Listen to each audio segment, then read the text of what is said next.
চাওক আপোনালোকে এনেকুৱা এজন মানুহৰ কথা কৈছে, মুখ্যমন্ত্ৰী হিমন্ত বিশ্ব শৰ্মাৰ কথা কৈছে, যিজন মানুহৰ কথা আপোনালোকে ন অসমৰ প্ৰত্যেকজন মানুহে জানে তেওঁৰ কথাৰ কোনো ভেলু নাই।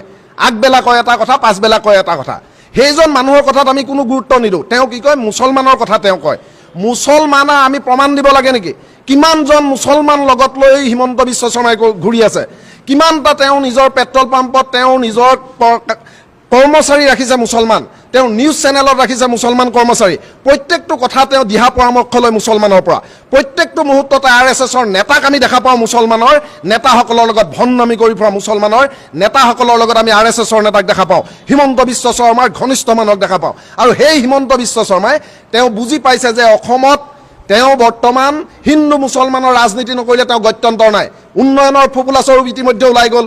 বানপানী সমস্যা সমাধান কৰিব নোৱাৰিলে, অসমত নিবনুৱাক সংস্থাপন দিব নোৱাৰিলে, সুপৰিকল্পিতভাৱে সুস্থিৰভাৱে এটা পৰীক্ষা পাতিব পৰা নাই।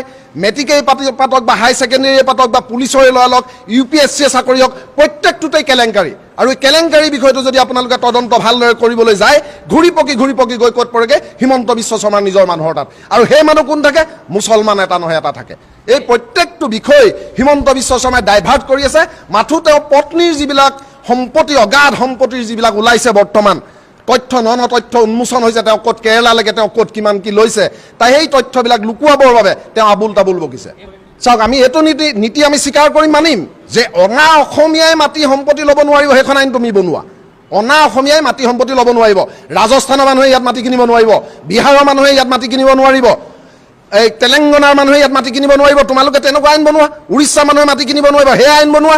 গোটেই তেলেংগানাৰ মানুহ আহি মাঘেৰিটাত য'ত দম হৈ গ'ল। কি কৰিছে? একোৱে কৰিব পৰা নাই। তেওঁ মাথো হিন্দু মুছলমানৰ ৰাজনীতি লগাব বিচাৰিছে। পাহৰি গৈছে এইখন অসম কাৰ? শংকৰ আজানৰ অসম হয় এইখন অসম, কিন্তু দীনদয়াল উপাধ্যায়ৰ অসম নহয়। এইখন অসম হিমন্ত বিশ্ব শৰ্মাৰ বাপেকৰো নহয়, আৰু ৰিণিকী শৰ্মা ভূঞাৰ লগত অনা অসমো নহয়। এইখন অসমীয়া জনসাধাৰণ জাগিছে, জাগিব, আৰু এই শিৱসাগৰৰ পৰা আৰম্ভণি হৈছে। চাওক, আমি এই বিষয়ে কেনেকৈ ক'ম?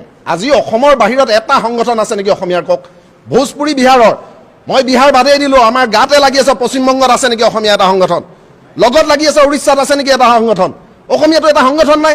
নাগালেণ্ডত আছে নেকি? আমাৰ উত্তৰ পূৰ্বাঞ্চলত, আমাৰ হাত ভনীত নাগালেণ্ড, অৰুণাচল, কহিমা, ত্ৰিপুৰাত আমাৰ আছে নেকি? তেনেহ'লে কিয় আমি স্বীকাৰ কৰিম? কিয় মানিম? আপোনালোকে এই বিষয়বিলাক আপোনালোকে উপস্থাপন কৰক, ৰাইজৰ মাজলৈ লৈ যাওক। আপোনালোকে হিমন্ত বিশ্ব শৰ্মাই যিবিলাক আবুল তাবুল কয় যে মুছলমানক মাতি নিদিওঁ, মুছলমানক হেৰি কৰিব লাগে, এইবিলাক কথা আপোনালোকেও নিনিব। এইবিলাক হৈছে সাম্প্ৰদায়িক বিষ বাষ্প বিয়পাইছে হিমন্ত বিশ্ব শৰ্মাই, আৰু তাত বিশেষকৈ তাত যোগদান কৰিছে। ইয়াত হয়তো থাকিবও পাৰে আপোনালোকৰ নিউজ লাইভে হওক, টাইম 8 হওক, হিমন্ত বিশ্ব শৰ্মাৰ যিকেইটা চেনেল। সেইকাৰণে আপোনালোকক কৈছোঁ, আপোনালোকেও জাতিৰ বাবে